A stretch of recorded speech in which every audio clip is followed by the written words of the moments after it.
Must have been something about the name Chase tonight, Joe. And something I noticed watching was Chase Brown lined up at receiver a lot. He was catching a lot more balls than usual. And Joe Burrow said, look, you got to put the ball in that guy's hands. He's going to make plays. And we saw him make one of the biggest plays of the night on that tightrope sideline run and a little Salvation Army jump at the end capped it off, Joe. Yeah, and it felt like in a game where Joe Burrow was scrambling a lot, they really stepped up, were getting open. The run game didn't really break open much in the game, but the receivers showing up. Jamar Chase, obviously, I have this stat here that he becomes the first player in NFL history with at least 80 catches, 1,000 receiving yards, and 7 receiving touchdowns in 4 straight seasons to start a career. So quite the night for Jamar.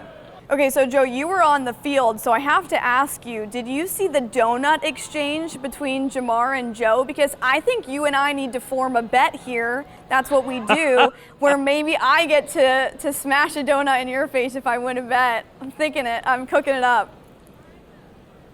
You still have to eat Geta, so I don't want to hear anything about bets, Sorrentino. Okay, so I saw this whole thing play out, everybody. This is a great story. Joe was asked about it in his press conference, and he said, that wasn't on my bingo card for tonight. And I'm like, I don't think it was on anybody's bingo cards to see you get a Simpsons donut smashed into your face. But it's going viral on social media, of course, as I'm sure you can imagine. Good. And Joe, the other thing I was going to ask you was, how were the guys kind of coming off the field? Because they're so used to leaving these fields sad and down. Mm-hmm. What was the vibe like out there when you were walking around?